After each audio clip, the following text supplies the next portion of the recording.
Hey, what's going on, guys? And welcome to an episode of Tales from the Stash. Now, I got in my hands here Trumpeters 1/35th scale T-72B main battle tank. This one is actually the 1985 version before they added explosive reactive armor or any other big upgrades that were long overdue for this tank. T-72 was, we'll give a brief history here before I go any further. The T-72 was actually a new tank design. It was actually meant to complement the T-64, which was still going through hiccups and problems because it was a revolutionary tank. Yeah, I'm functioning today. A revolutionary tank for the Soviet Union. And they were having so many troubles, so they made another tank for the regular tank divisions in the Soviet Union. It was cheaper, easier to maintain, and it was also intended for the export market. It was also intended to replace hordes of T-54s, T-55s, and T-62s. Now, even though it's better than the previous model Soviet tanks, it still has its flaws. It's quite a good performer for a 40-ton tank. However, unfortunately, poor tank crews don't make this a very good tank. It's actually served in a lot of Eastern European countries, third world countries like Iraq, Iran, I think Yemen, and it's also the basis for the new Russian main battle tank, the T-90, which is quite an extensive upgrade for the T-72.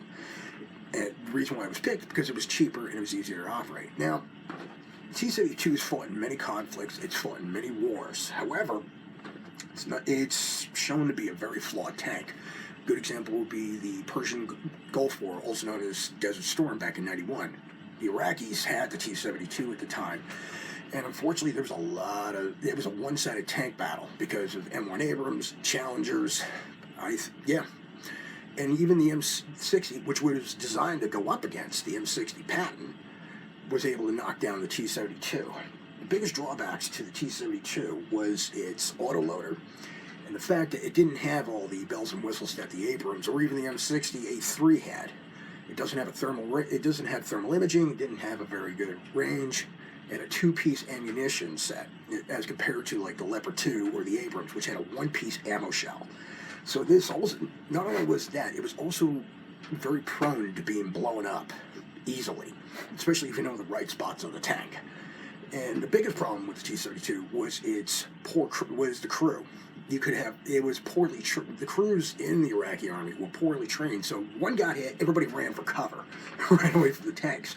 And when it did get hit, it unfortunately had catastrophic effects similar to it was known as blast furnaces because it was just such a death trap. Sometimes when the Abrams or even a Challenger with a 120mm shell hit it, it would blow off the turret because of the two-piece ammunition. Now, as compared to the Abrams, everything is right under the crew of the loader and the gunner. I shouldn't say loader and gunner, the commander and the gunner. As compared to the Abrams, which the ammo was separated, had blowout doors, and it didn't have an autoloader. But I think in the right hands and a well-trained crew, T-72 could hold its own. So, that's enough of that. That's just my opinion. You want actual history, I do recommend looking it up on Google or Wikipedia or just reading about it in general. So anyway, back to the T-72 kits. The first kit to come out in 1/35th scale was the SE kit. Unfortunately, it came out just as the Iron Curtain fell and the Berlin Wall was taken down. It's not a bad kit. It kind of looked like a T-72, but the kit was designed off of satellite photos and photos from everywhere else. So it was not that accurate, but it wasn't a bad kit. I actually built one because I really didn't know much at the time. I was just getting into armor, and it just didn't look quite right. But at the same time, Dragon came out with their T-72 kits, which looked better, but they weren't quite right. But it wasn't a bad kit itself. I actually built numerous Dragon T-72 kits in 1/35th scale. Fast forward to the 90s. Tamiya came out with their T-72 kit. Very, very nice kit. Problem is, though, it represented a unique variant used by the East German Army. Basically, I think it was a T-72 M1 hull and a T-72M turret, which was built in Poland. I'm not quite sure about this. I don't remember offhand. And don't mind the noise. That is the gas. That's my heater that heats the house. I have gas heat. So It was a very nice kit, though. It was easy to assemble. It was quite detailed. But fortunately, there's a lot of aftermarket companies that were able to pick up where Tamiya dropped the ball. They made you got SBS out of Hungary, Mini-Arm out of Ukraine. There's Blast models out of France. Verlinden made a T-72 turret. Unfortunately, Verlinden is no longer in production, but you can find a lot of these things. Even AEF Designs made a few turrets specific for the Tamiya kit. So even though it was kind of flawed, you still had potential to fix it up. Unfortunately, with the kit itself, which was not cheap by any means, it used to be like $60 when it was first released, but it dropped to like $35, $40. And with a new turret, it's still going to cost that much. So what can you do though? But it was still a nice kit, and it was very well done. Well, fast forward to 2013. Trumpeter released a whole series of T-72 kits, starting with this one. Then they came out with one with reactive armor, different type of armor, and then they started moving on to other things like the T-90 with a cast hull, a T-90 with a welded hull, and a couple of one-offs like a Czech T-72 M4, which is based off of the T-72 kit. Unfortunately, Trumpeter only made started from the T-72B on. So if you want to build an earlier variant, you're going to have to go to the Tamiya and find some aftermarket turrets. But hopefully, Trumpeter will reconsider and mold some earlier variants of the T-72 kits in the future, which I'm hoping for, because I actually got to look at this kit. It's really, really nice. So let's get a look at what's in the box as soon as I get it open. Now this kit comes in a sturdy corrugated cardboard box, as you can see here. This is one of my particular favorites for some reason, because I saw a picture of this during 1985 or 86 Soviet May Day parade during the Cold War era. I actually grew up on the tail end of the Cold War era into post-Cold War, so Russian aircraft and stuff was always fascinating to me. Now, on with the kit. Here's the painting guide right here. Now, this comes with two options. You can three. You can either do this as the late Soviet era, beginning of the Russian era, which is the three-tone, which is similar to during the 80s, the U.S. Army, U.S. Marine Corps, MERDC, which was a four-tone camouflage scheme. And there's also, of course, standard green here for most of the regular Soviet motor rifle divisions, as well as the one for the Soviet May Day parade. This one I want to be doing because for some reason, it fascinates me. Sorry to repeat myself. Here's the instructions. Typical Trumpeter fare, as you can tell. Stuff's based off of AutoCAD, and the assemblies are quite detailed. Gives you a sprue guide layout here. All the generic colors are actually on the painting guide here. This is actually really, really nice, and this is an all-new kit. So you can tell here, the kit itself, I don't know if you guys can see it. Unfortunately, it's bright light in here. Very complicated. I mean, it's similar to the Tamiya, but it's much, much more complex. Matter of fact, it's similar to their T-80B kit, which I'm actually working on right now. I gotta give Trumpeter credit, even though they're hit or miss, when it comes to their armor, they actually hit on target, and they do some very good stuff. For example, this is one of the first sprues. This is actually, you got the shield here, you got the on the turret, you got the hatches, you got the stowage boxes, some stuff for the suspension, lights, snorkel. That's just the first sprue. Now, Tamiya only had like 3 or 4 sprues. This has got a whole bunch of them. And since this is the B, you can tell right here, like I said, this is assembled in a similar layout to the Soviet T-80B and the T-80 series kits. It's, like I said, far more complex, but it looks like a lot of fun if you take your time and work with it. This is the road wheel setup. Now, the T-72 had 2 types of road wheels. Most of its career, it had an 8-spoke road wheel, which I'll explain, which is right here. Instead of 6 of these, it's got 8. Now, when the T-72B started rolling off the production line, actually towards the end of the T-72 M1, it started going towards the 6-spoke road wheel style here. So right off the bat, you know you're dealing with a later model T-72. More road wheels here. Here's the more sprockets and fuel drums. most of the Soviet tanks had the external field drums for additional range, as you can tell here. And as I further go along with the kit, I'll explain more about it. Barrel, some more parts. Matter of fact, some of these parts you don't use because some of them pertain to specific variants like T90, T72 with the reactive armor, variations of the T72 kit. Here's sprocket, suspension, part of the lower hull. Like I said, this is a far more complicated kit, but it's really, really nice. Here's the individual track link setup. Now, unlike the T80 kit, this doesn't have a track guide where you can glue together the individual track links. I have a love-hate affair with individual track links because even though I'm good with them, they're very time-consuming and they take a while to work with, but it makes for a more realistic rolling gear setup for the tank itself. So it's one of those what can you do kind of things. However, these can only be glued. If you don't feel like dealing with these, Trumpeter does make a aftermarket track set in injection molded plastic. I've actually used them on the Tamiya T72 kit. All they do is just snap together. All you gotta do is paint them and you're good to go. Put them back up, put them on a suspension, you're set. Here is the upper hull. As I mentioned before, similar setup. It's got the lower hull, upper hull. You can wait until you glue the side pontoons for the running gear after assembling. It's, like I said, it's very, very similar. Splash guard right here. Matter of fact, here's the side pontoons right here.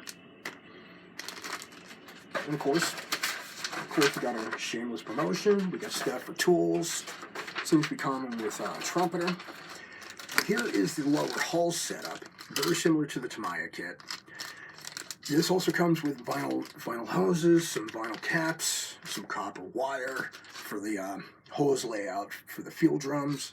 Tamiya did this in a similar manner. Of course, trenching tool, mantlet for the turret, a couple more, some clear parts.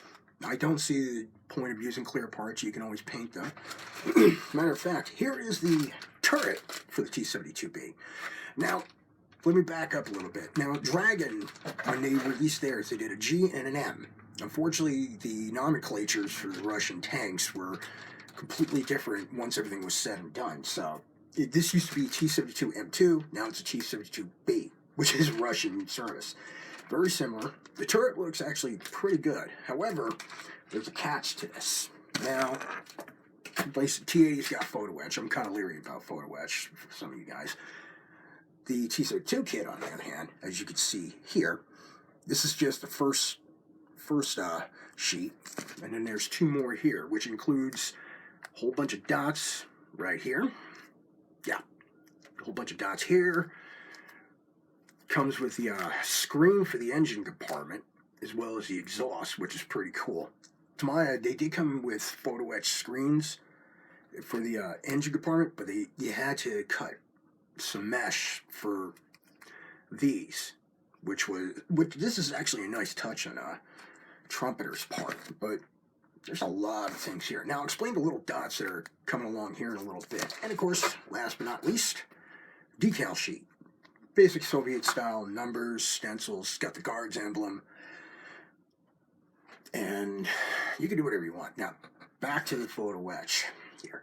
Now, I showed you the turret. Now, the reason why these little dots here is because of the applique armor that the Russians put on the T-72B. They actually put them on the T-72A and the M1 towards the end of their career before they switched to the T-72B in production.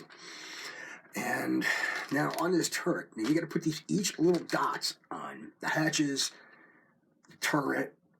This is very long and time consuming, and you got to be careful because you drop one, you're going to be looking for it for a while, and that's a lot. I mean, there's got to be somewhere around 100, I'm probably exaggerating, 150 to 200 of these. They're also nicknamed Nadboy armor, but that's a lot of fasteners right there. I mean, that's a lot. But now, as for the kit itself, like I said, it's far more complex, but it looks like Trumpeter did their research very, very well, much like they did to their T80 series kits, and they did the same thing with the T72 kit. So I got to give credit to Trumpeter for doing this kind of stuff. However, they've been kind of overcomplicated with a lot of their kits. And I'm hoping this one won't be as difficult as a challenge as some of their other armor kits. But it is well researched, and I'm actually glad that that somebody else came out with a decent T-72 kit, because I've built the Tamiya kit, and I've actually built it in several variants with a couple of turrets. Unfortunately, the kits are somewhere lost somewhere. I don't know. Trash can.